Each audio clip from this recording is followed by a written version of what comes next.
Does it say it's doing it for y'all? Does it say it's Mhm. recording? Okay, good. Okay, well, how are you girls? Good. Good. Kayla, you're hanging I on. have 7 more work days. Oh my gosh, that's so soon. Crazy. Well, we'll try to answer these quickly so then you can go enjoy your last couple days as a mom of one. Yes.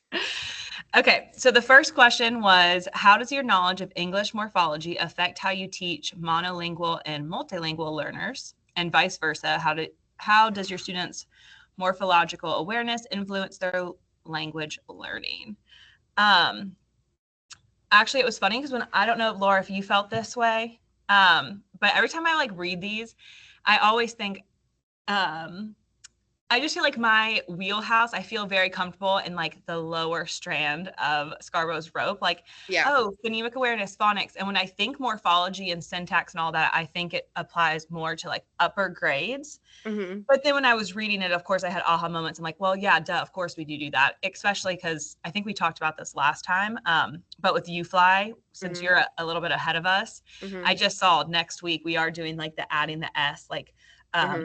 talking about nouns and verbs. And I was like, oh my gosh, okay, so we are doing this in kindergarten. It's just like that verbiage. Hmm. Um, but anyway, going back to the question, it just kind of made me think about how it really does just help enhance vocabulary, spelling, um, reading comprehension, language structure awareness, um, and just kind of like teaching those kids how our words are formed from smaller units. Hmm. Um, and it can just help them identify the meaning. And one thing that stood out to me, let me go to my notes, hold on. Um, in the textbook, and oh gosh, I might be saying his name wrong.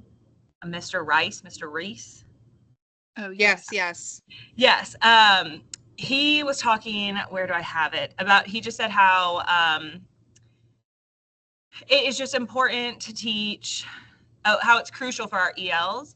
And Yeah. that I liked how he said it's not the study of word meaning, but rather the form and function of how words are made. And that was kind of where that light bulb went off. Like, oh, yeah, I'm not just teaching them like the broken down form. It's just like, I just made it kind of click for me of them being able to understand it a little bit more when you break words down. Hmm. Um, and then just also about how certain languages are lacking those prefixes and suffixes. So Hmm. that was, or like Spanish, for example, how so much is gender, like law versus L, like things like that kind of came to my mind when I took that question in. Yeah. Whereas when like morphology and third, like we do a lot more. And there was a video that I was watching when it was like stating how we've always kind of thought morphology is important in the third grade on, but talking about how it's crucial even from the beginning.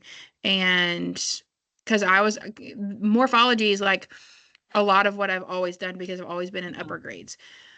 But I was like, yeah, how are they doing it down there? Because like, but just like you were saying, to your point of S and ES, and like we do a lot of vocabulary activities with prefixes, suffixes, root words, and breaking things down and changing it and showing how our vocabulary words in third grade, we can change the ending of the word and make it go to a different part of speech. And so we talk a lot about that and like seeing different words. So like one thing that I do with my kids, I do have a higher class, but I do with my kids is have them like challenge them to find our vocabulary words in their book. And we also have to do a lot of like dictionary type skill work as well this year. And I've always kind of tried to incorporate it because there's always milestone questions about it. Hmm. But it's actually something that we need to include and stuff and like all of that. And so some of my kids, I tell them now that we've practiced the vocabulary or the dictionary skills is like, I'm not going to tell you how to spell a word, but what I'll do is if you want to go look it up in the dictionary, then I'll give you the first 3 letters if you are having a hard time, and then they can find it. But it's funny, they'll come up and they'll be like, I can't find effortlessly. And I was like, okay, you need to think about what this word is broken down into its smaller form, because effortlessly will not be in there, but effortless will be in there. And so like breaking it down and showing how adding different endings to the same word Mhm. will, or beginning and ending, whatever, will completely change the meaning and things like that. And it honestly is a lot of fun to do in third grade. But I never thought about it for the younger grades up until now. Well, it honestly wasn't something I don't think, and I'm guessing you would agree with this, Alyssa. It's not something that was part of our context of our phonics program. Right. Like the phonics before UFly was really just the letters and building these CVC words. And now, we'd get to the end where we would discuss the ED, or Mhm. adding the S, or adding those more, I'd say, suffixes than prefixes. Yes, for sure. But what I noticed that, and we had a meeting about this with the kids and talked a lot about how, like, if they don't understand that vocabulary, then it's very confusing for them to understand how to change the word. So, I read in that, I put in there one of the notes that, like, on the chapter that the Gavani and Lavelle, it said that, a student's strong vocabulary is linked to later employment success. So it's like building those vocabs. So we'll talk a lot about vocabulary words and those root words, like you were saying, Kayla, just to simplify it for the little ones, and then having to go further and extend it to the structure. And so we started using the term morph like a butterfly. So we're trying to like change the word, because they don't know what the word morph means. So we have to put it into terms where they understand it, and then we can change it with them. And they have a lot of fun with this. Like, it's not something I feel like we've spent a whole bunch of time on because it's still like trying to just get the basics of the letter sounds down for them. But Mhm. once they start to see like that it's changing the word, but the context of what the word is itself doesn't change, it's really cool to see how excited they get to make it more complex in their sentence structures. Right. Um, I agree. I was gonna just say, I was like, I mean, last year, because we were doing the Cobb County ones, it was like sprinkled in, right? Like I remember yes. talking about voiced or unvoiced Mm-hmm. briefly, and then like open or closed syllables. Mm-hmm. Um, but again, I feel like it was just kind of like inserted randomly, and like now there's so much more of a structure with this UFly program. So I'm interested to see how it goes next week. I made a note, Laura, to send you those teachers pay teachers things we have, because one of the lessons was like for a higher group you could do, it was like nouns and verbs, and then Yeah. of course like just for having them to sort, and I was like, that would be good vocab. And then for my EL learners, I was thinking it's all just basically kind of what you were saying. It's more of like the root, not like the pre. Mm-hmm. Um, but it would be like, oh, dogs, and then they'd Mm-hmm. have to read the word and match it up with a picture. So it was like good vocab. But yeah, before I would just be like, oh, okay, we were writing about pumpkins, and I'd be like, oh, pumpkins have seed. Would I say that? Would I say pumpkins have seed?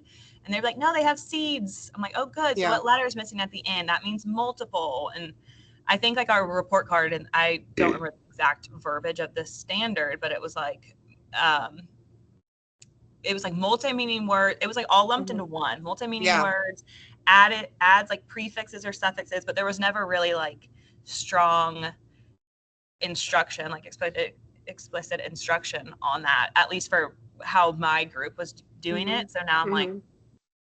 I guess we are kind of doing it. But yeah, I always thought like, oh, But I this do feel like builds you up. have to mix them together, because if they don't understand like the context of the word, even in Mhm. homophones, Right. then they're not going to understand how to even add the prefix or the suffix. So a big part of it is definitely going to be that vocabulary knowledge of those words. Mm-hmm. Um, Mhm. but like Finding ways to integrate it too, I naturally. didn't know what some of it even meant, honestly, because it's not as big of a push with Yeah. our little ones. So like bound morphemes and free morphemes and all those different words, I was kind of Uh-huh. like, I've never heard those. So that was like really new to me. I know my para, it's funny because I came in and like talking about it because I was just like, same thing. I felt like I was actually learning so much from that too, because Yes. there hasn't been a big push. And I knew we were always doing it, but like with very little like fidelity. In fact, I even like was talking to one of our second grade teachers who has the ESOL class, and I was like, so how do you hit home with that? And she just talked about how they have a big heavy push on vocabulary, and I was like, so I mean that's kind of what we're doing in kindergarten. But Mhm. anyway, my para was saying that her fifth grader is actually, I guess, like their sheets that come home say like morphology or syntax. So she was like, I don't even know what that means as a parent. So then I was kind of teaching her. I was like, well, I'm like going over it. I was like, I'm learning it too. Just better. But a lot of what I was reading with morphology and syntax through these chapters and things with letters, with the pace that my school is on with that, it's kind of, we just not, kind of recently finished up. I will say that the syntax section of letters, I didn't feel like it was as valuable, but I definitely feel like the morphology part for me as a third grade teacher was very valuable. And then they also talked about the vocabulary. So it was really like getting a lot of skills, kind of seeing it and then seeing it again and being like, oh, okay, yes, like this is valuable. But I'm seeing the same trends as I'm going through letters, as I'm going through all of this reading, and I'm seeing them tell me the same thing that's important and the same things that we need to hit on and the same things that are valuable and like practices in real life, and just seeing practical stuff, because that's what I like to see in a lot of the stuff that I'm reading and I'm hearing about, is like, show me practicality in the classroom, because that's how I'm going to better grasp it. Don't tell me all the scientific parts of the ins and outs, because yes, that's important, but like, I will get that from you telling me, like, show me how it's in a practical classroom, show me how it works, and that's how my brain is going to work. So kind of seeing that in both the readings and videos from the class and then from the letters stuff that we've gone through with our people that have come in to do the different trainings has been valuable. But I remember like at the beginning of letters, when it was like all the phonemes and stuff, all the phoneme practices and stuff, I was like, I don't teach this. So I was like, this is like, but that's you guys. Where now my kindergarten friends, they are like the morphology, like, but they're like, that's not what it, but it is applicable, just in a different way. Right. Agreed. Yeah, it is one of those things though that like, one of my coworkers and I were just talking about this at lunch. It's like so much of this, yes, I understand how to do it with English speaking students, but I do struggle just sometimes with my like ESOL kiddos, is just like, am I doing this correctly? Like, it's one thing for an English speaker to grasp, like, oh, dog to dogs, or, but I'm like, I'm still having to explain, like, a dog was a silly example, but like a simple word that they've never heard about, like, or just like even the U-fly things like that. Today's story was, I can't even remember a silly word that you have to really know the meaning to then even break this down. So it was like, is this even transcribing to them, right? When I'm saying, what was the word? It's going to bug me now. Like a gap in a line or something, like trying to explain to them. So I think that's kind of just where I struggle. I just want to make sure I'm doing that right. So it would be interesting to see. And I do like the textbook gives examples, of course, from, I'm liking their examples, but I forget which of the videos it was. It was just like a very brief talk. She was like, I would have to get into this later. This would be like another video for another time. And I was like, no, this is what I want. This is what I need. Was it that one that was called Important from the Beginning? Yeah, Mary. Yes. Her. Yeah, I was like, now I want to know more. I mean, she had good takeaways, but I was like, that is where I'm struggling. I feel like really, it's like, I want to sit in my ESOL teacher's classroom and be like, can you show me? Because I feel like it's another layer for them of just that we've talked about kind of from our last discussion. It's a whole nother layer. It's like, we have to do this plus. Well, because they said that the morphology and phonological awareness has to work together. So if they don't have the phonological, they can't do the morphology. So right, and then I just feel like there's so many different levels. Like, I don't know. There's some, like my 3 ESOL kids, some of them know their letters and sounds, and some of them know none of them. So some might be ready for it, and some might not be ready for it, and what that looks like for them. So, and I think that's why we've kind of always related morphology to be something in the upper grades in general, because by the time students get to me in 3rd grade, they do know their letters and sound. They do know the phonological awareness. So I can start with that pretty much. Even if they're not as high as others, I can still start with that because we're there. Whereas they're not all there. And so you guys have to kind of do double layer. It's just more difficult, I feel like. Right. Yeah. Bless you guys. Couldn't do it. Well, I was going to say, I'm sure you feel this too, Kayla. I sometimes just feel pressure. Like, again, I know certain things that my ESOL kids are all kind of in the same boat. They know about like 6 letters, 6 sounds. So they work really well together. Besides my one who's mute, which update found out he does speak Spanish at home. So the ma'am, which I was speaking to my neighbors who are from Mexico, and they said, "Wow, I think I told y'all it's a very like dying language. It's like part of Mayan." But anyway, he does understand Spanish. It's just I think there's something way more there. But that's another thing. It was today I walked up to our translator. I was like, "Can we please have a conversation with Mom? Like, I just need to know what's going on because there's something way more, and I need to get him the help he needs." But I was gonna say, it's like it tugs at my heartstrings to be like, okay, well, technically they need to be. Our next lesson is going over nouns and verbs, but I'm like, they don't even know their letters. So it's like, do I still teach that, or do I just focus on the letters? It's like you don't want them missing out on something, and I think then it could be good vocab. So I don't know. I just wrestle like with. I'm like, what should I be doing? Yeah, like I just don't know. So that's kind of where I struggle with my EL learners. I just want to make sure I'm giving them everything that they need, but also not it just throwing stuff at them and nothing's connecting, you know? But okay. Well, question number 2, describe and discuss specific learning tasks, classroom activities, or strategies you use or plan to use or build your students use to build your students' morphological and syntactical awareness. I said in kindergarten, we have a sound wall, which we call like our heart word wall. So every heart word we've gone over is up there, and I have them. They also have like a list on their desk that they use to go over. So if they're writing a sentence, they use those words. But in kindergarten, the nice thing is we use a lot of simple sentences and scrambles. So we might have the word pumpkins that we've discussed and are, and maybe the color word orange. So then we have to like scramble the word together. And then they use that as a sentence stem.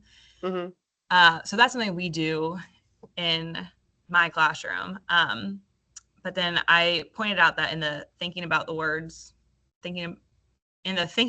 article, they had just mentioned that it said morphology and vocabulary should not be taught separately, and that students must personally connect the terms and use them multiple times to engage, which I think that works really well in kindergarten because, like I said, we're reading about pumpkins, we're writing about pumpkins, we're doing things in science with pumpkins.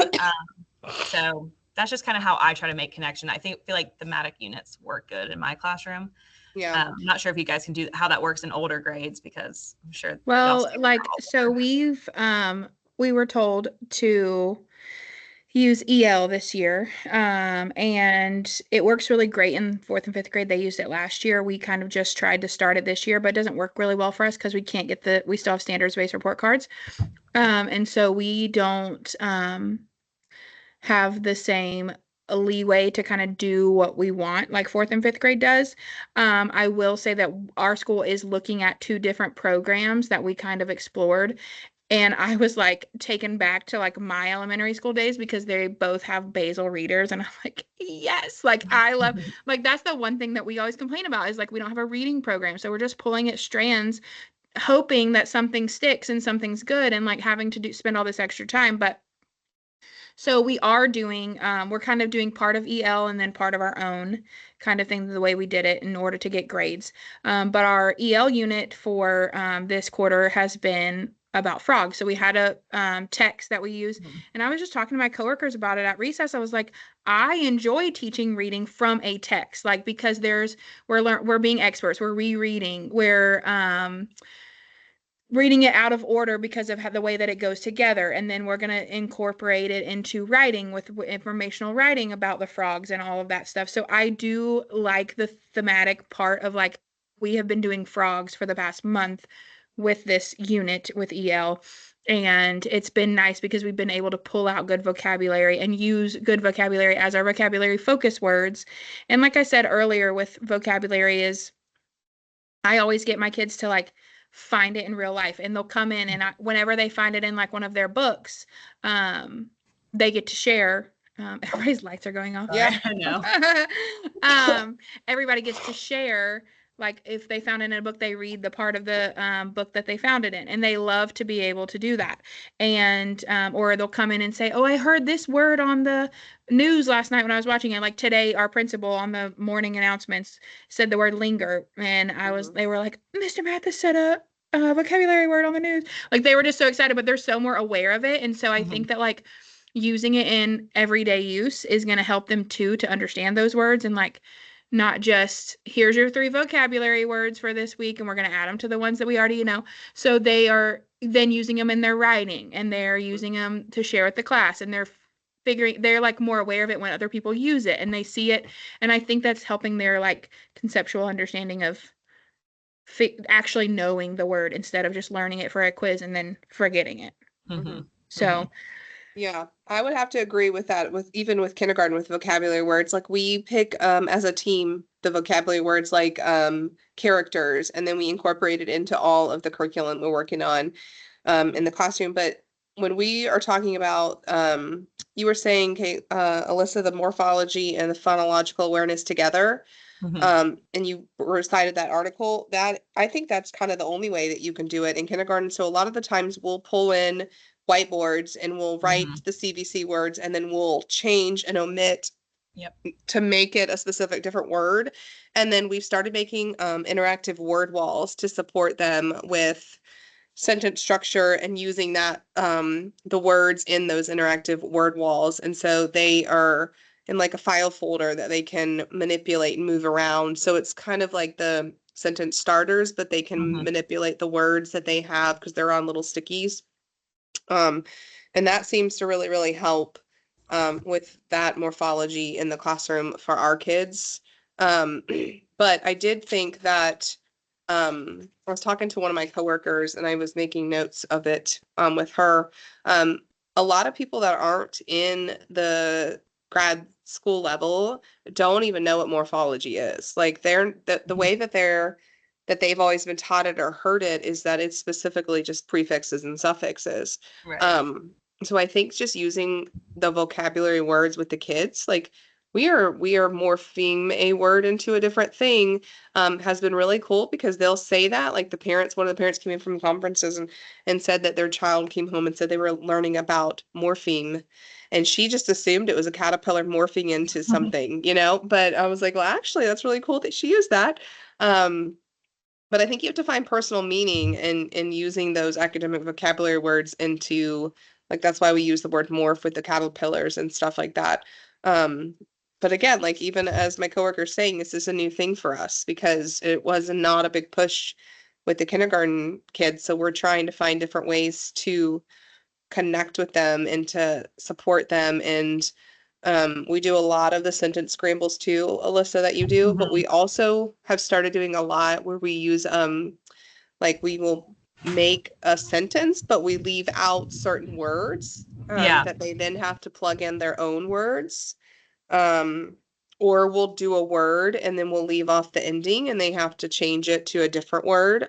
So that's been really cool to see their little brains kind of spiral and trying to create this newness with the structure of those words.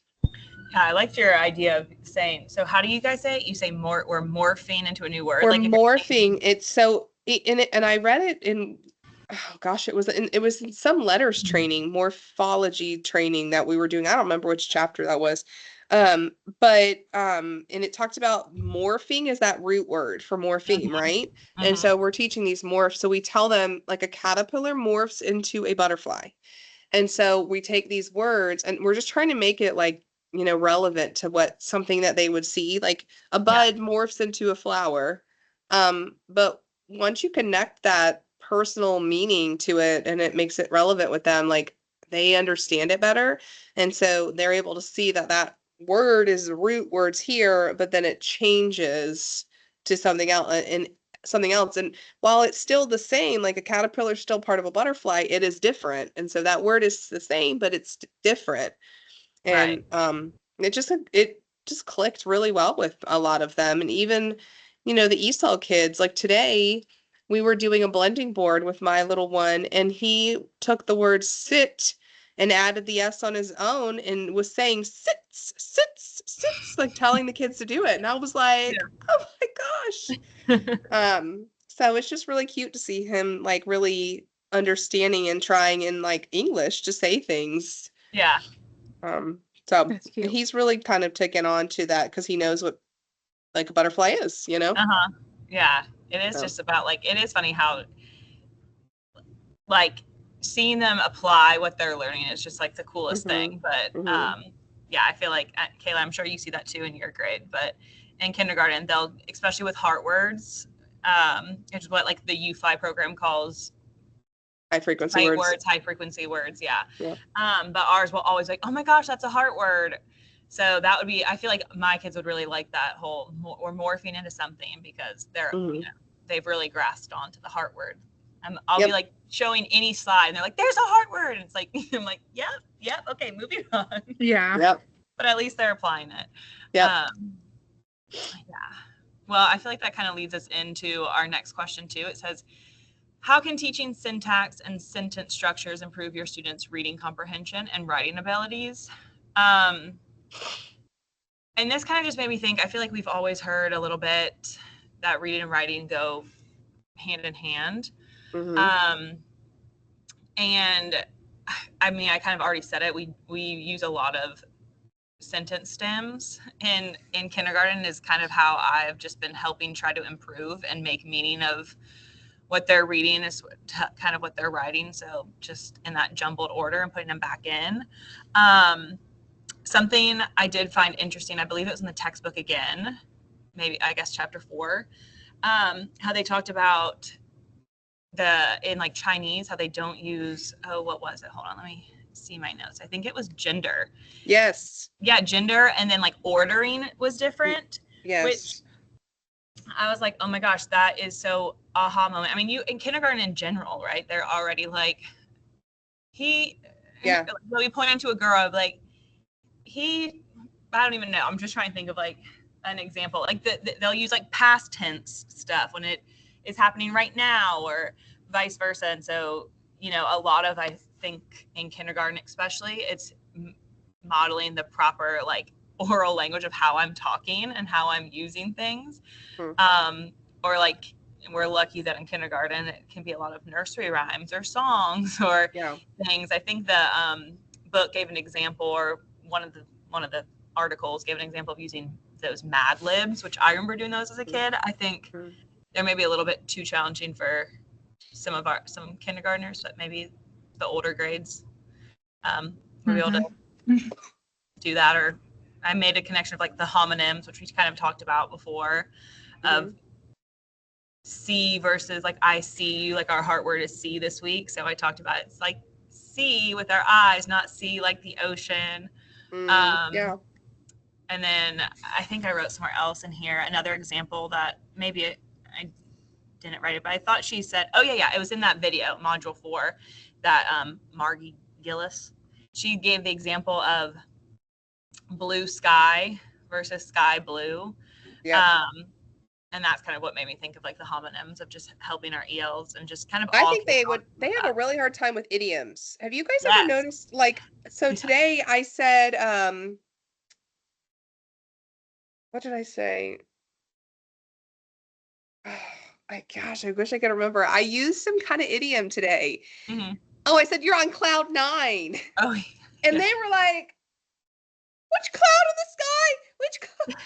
yes, which very cloud literal. Is number 9? And I was like, no, they're not really on the clouds. Yes. And that's in our standards to teach figurative language. So figurative language, like kids get it or they don't. Oh my goodness. It's fun to teach, but it's really difficult for those very literal students or even the ELs that are just like, why does this even a thing? Like, what is this? It's like, why can't we just speak the way like, that we need to speak? Just say it's raining hard. Why do we have this, So yes, idioms are very, I feel like difficult. Their whole world is an idiom because they already don't know what we're saying. True. I know. True. Well, and just even like the lingo that kids use nowadays is, I'm like, wait, what does that mean? But that ties back into the dialect because there's things that like people will say in the North. Like they call people yins in the North and they call people y'all here. And I remember having this teacher that I student taught under, and she'd be like, Yens need to, and I was, for like the longest time, I just didn't want to be disrespectful and ask her what she was talking about. And so finally I got comfortable and we were in like a little conversation with her, and I was like, I have no idea who the Yens are that you're talking to. And she was like, that's what you call UNs. And I was like, oh my gosh. But I You're like, never heard no, that. I don't So, understand. you I know, don't understand. I When know. one and the video, that IDA video about syntax, mhm, they were talking about two things that kind of stood out to me. Was one talking about with younger students, getting them to just respond in a complete sentence, mhm. and then to take it a step further and then having them write that as their sentence starter. Like when her example was, what is your favorite food? Instead of them just saying pizza, they Yeah. have to answer with, my favorite food is pizza. And then you can take it a step further, having them write it down, my favorite food is, kind of thing, to have them like write that in the correct for order. And you guys were kind of talking about how you take sentences and jumble them up to get them to put it in the right order. And some of us in some of the my third grade teammates that have lower classes and heavy ESOL classes, they have to do that as well, even now. And it's, they're harder sentences, but they're still having to do that. And I was like, I teach my kids to like write incomplete sentences when they're doing like a reading assignment or whatever, take the question and turn it into part of their answer. So in a way that I was already kind of doing that. And then it was talking about how with syntax is difficult for the ELs, and noting that their content knowledge needs to be assessed separately from their syntactical knowledge, because they're basically developing their syntactical knowledge and they're going to lose some of their content knowledge. And I just kind of wrote that like it's almost like they can't process that much, so it would make Right. sense to have to kind of assess it separately.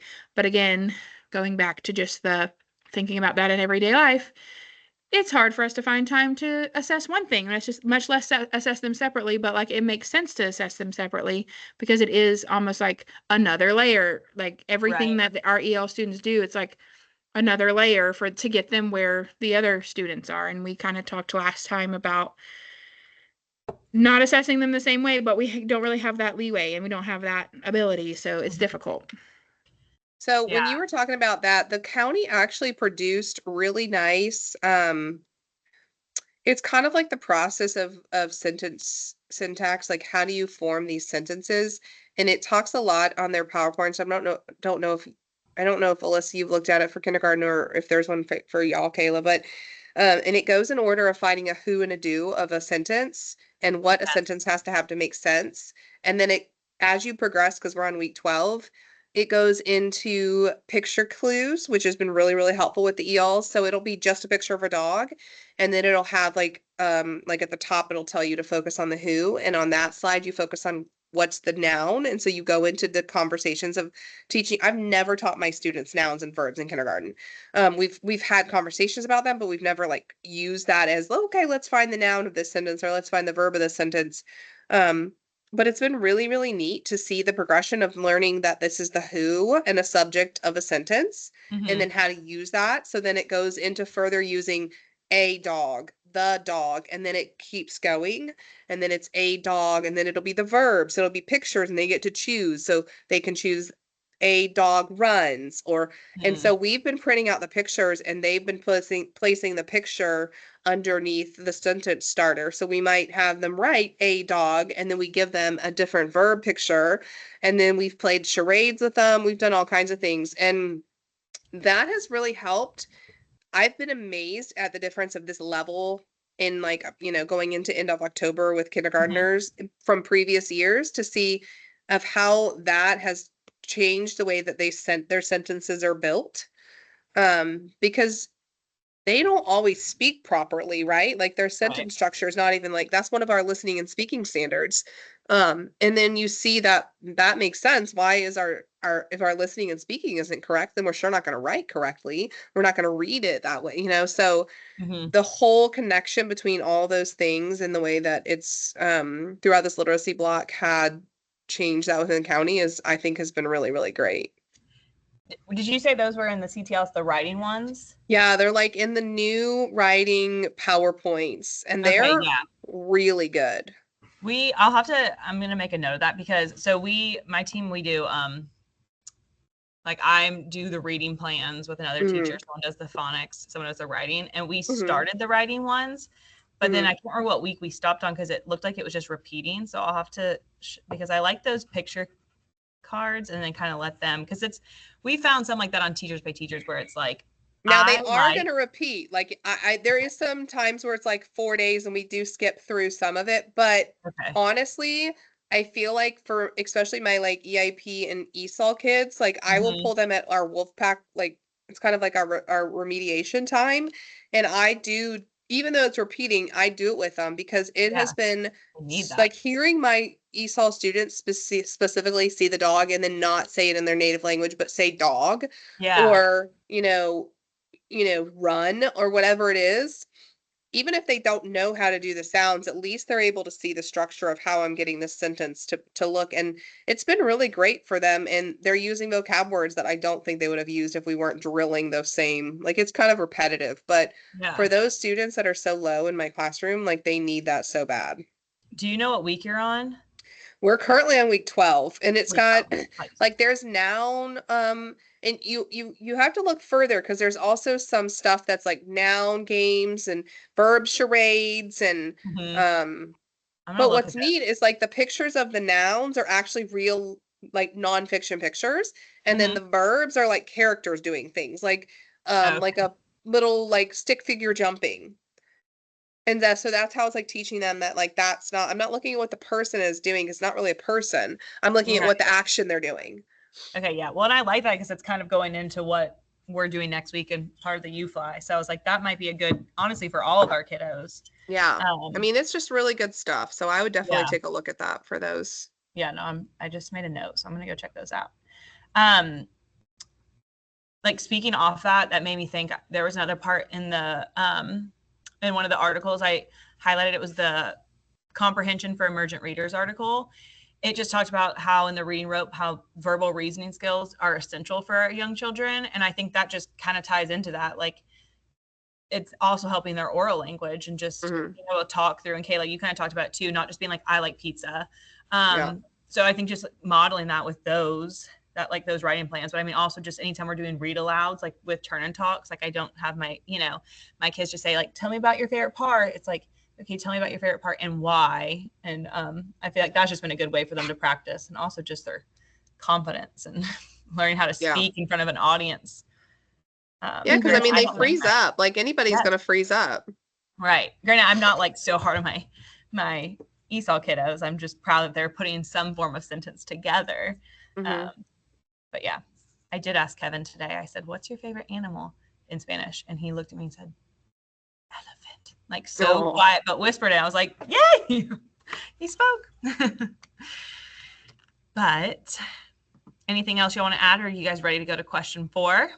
Yep, I'm ready. It says, what challenges do you anticipate when teaching syntactical awareness to emergent readers and emergent bi/multilingual learners, and how can you address these challenges? I said that I think one big challenge I face is kind of what I just said about my student Kevin, just opening up and sharing their thoughts. And again, since that language structure falls under language comprehension is in that kind of upper strand, I feel like it's just a higher level of thinking for some of our kids, especially our ELs. And I think a lot of them are just hesitant because they know they don't have the correct vocabulary or the grammatical, or maybe they're going like Spanglish, like doing some of each. So I think just like that confidence piece has been challenging for me this year. And not even just with my ELs, with like all of our kiddos, just that confidence piece is. I think that depending on the language they speak too, it's some languages are, Spanish and English, they're going to pick up on things quicker than a Japanese or Korean student who their language is completely different. And like, not only is their language different, there's not many similarities. And so it's all new. Right. And so I think that, really just continuing, really starting at the basic level And it's hard when they get to third grade and they're coming, like, they know absolutely no English by third grade when they come to us. And it's like you're having to start from literally like the things you're doing in kindergarten to, and we do have these programs that help, and we have the ESOL teacher that helps and pulls out and does different things. But it's like they're still with you, and they're still your, like, you need to pull them. You have to read every test to them. You have to translate every conversation that you have with them. And so, like, that's a huge challenge, is like doing all of that takes so much of your time. And then you have every other student in your class. Mhm. And like in third grade, our class sizes are anywhere from 21 to 25 students. And it's like, if you have your ELs that you're meeting with and you're having to translate the tests for them or read out loud everything to them, and like those other students are almost suffering, when it's like, but that's like, they need you to, like, your ELs need you so much more for just being able to like go about day to day, and Yeah. especially when their language is so much different, and you don't have another student to help you translate, or you don't have a translator like, there's just so much. Like, I almost feel like those schools that have the dual language immersion piece in their school, where they have a English speaking teacher and then another language teacher, like, that they almost have a built-in help, for those students. But like, it's just, I don't know. I just feel like the biggest struggle is when the language does not translate to English well. It doesn't compare well, and it's Mhm. just so difficult for you and your time, and to figure out what's best. And you have to start at ground zero with Mhm. them, with teaching them. And you also, I think, have to go in with the mindset. I feel like our mindset as teachers is like, we've got to make all this growth and this, that, and the other. And it's like, you have to kind of go in and know that like any progress is going to be beneficial. They're not Mhm. going to be where everyone else is, but I'm going to go ahead and accept that from the front end, because they didn't start where everyone else did. And Right. so having a different, your mindset, and knowing that I didn't do as much as I could with it. You did as much as you could. Just know that their progress will look different. There Yeah. was something I was reading about, gosh, I can't even remember which one I was reading it, but it was something about when you were mentioning that when students come in, so grades in school don't align, the ESOL students like that come in that already have the strong link to knowledge in their home language. Yes. Like they can write in their home language, they can read in their home language, but then you have the younger children that haven't learned those skills just in their own home language. I wonder sometimes, I guess in my mind I'm thinking, well, does that make it easier because they don't confuse the two? Right. That does Or Depending does on it what they're make it doing at harder home, because they depending don't on what they're doing at understand it? home, and depending on what their home, like their parents are helping with them with at home, Yeah. potentially. Yeah. I mean, I know I didn't realize that there were so many different phonemes in English and Spanish when I started this whole program. Anyways, but I just thought, it's really when you're mixing the two, like how you've been taught to do it in one versus the other, but then if Mhm. you've never been taught to do it in one, does it make it easier to do the other one because you're not confusing the two? That'd be an interesting study to do. But I do think also like you've got to look at that. I know that just speaking from a mom, I'm having to help my fifth grader all the time. So in those Mhm. higher third, fourth, and fifth grade classes where the homework level starts, who can help them at home? Like once they go home and like I worry about that level too of like who's there to help guide them there. Well, yeah, and a lot of the times, like I was saying, I think it was maybe last week we were talking. One of my students, she only gets English here, so Yeah. we're So at home sending it's home. all Spanish. Yes, Yeah. yes. And so I've been sending home books because her mom was asking, like, she was like, I wish there was a way I could help. So Amazon has those, leveled Mhm. readers. Mhm. But I got them in Spanish, and they have the Spanish and English. So I was like pre-teaching it to Michaela to try to help then her teach mom. But again, it's like, I can't guarantee that Michaela, it's like, how Yeah. does then, because her mom was asking, how can I help her? And so I mentioned those books, and I said, I'll send a few home. But it's like,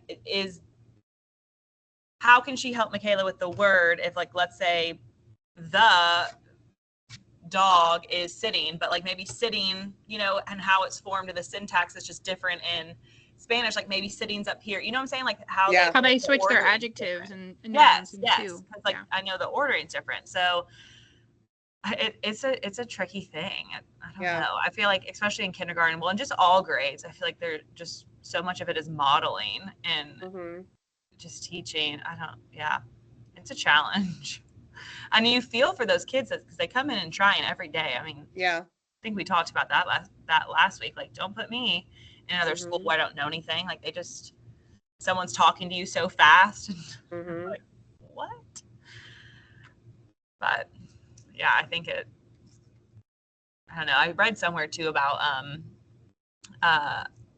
it saying about the Romance languages, Mhm. about how those can be, how their syntax can maybe be similar, but then English is so different. So I don't know. It's a lot. It Yeah, is. it is a lot. I know. I'm trying to think. Does anyone else have anything else they would like to add? I'm like trying to look at my notes now and be like, was there something I missed? I feel like there were so many good takeaways of like aha moments for me this time that I was like, oh, okay. I think it was really neat for just because it's something new. Like I know that it's newer for us than it would be for Kayla to, this whole concept and whatnot. But I think that it's just with I like with the literacy push that we're able to try some more challenging things with them that Mhm. we might not have done in the past. But I mean, it is a learning curve for myself as well. Yeah, it's definitely. I was just talking to our ESOL teacher. I was like, can you please show, because she was saying that she works on morphology and syntax with them. Hmm. And I was like, can you Hmm. please show me like kind of what that looks like for them, but honestly for a lot of our kids, because I'm following, of course, UFly and our standards, but Hmm. you just want to make sure. But again, it could just be the fact that like I didn't really understand like the term itself, and we might have been doing it and I'm like, oh, that is what I've been doing, I just didn't call it morphology or syntax, Yeah. so Yeah. a lot of times it's like that. Yeah. But I think that this will help us, especially with the paper as it goes further down. Now we can help you. I know, Kayla, we are kind of giving you that chunk since we knew. But it's harder, I feel like, with kindergarten even. I feel Yeah. like it's just different. It's for me. But I know. learning. Who knows? We're I all might be there learning. one day. Who knows? They might send me to kindergarten one day. They might, girl. You I never know. I think about that too. I've never done older grades. That's why I've kind of just been, reaching out to friends of older grades. Like, so tell me, what does your routine look like? Like, how do you teach reading? That's why I said messaged my coworker, my friend. I was like, because she has the ESOL cluster for second grade. And I said, how are you teaching morphology and syntax to these kiddos? So she went from kindergarten to second. And I guess that was even a big jump then. So we're all learning. All learning. I'm going to try to stop the recording and make sure I did it right. You won't see much when you stop it. Okay. Well, at least then. But it will go to your stream. Okay. So how did you find it when you stopped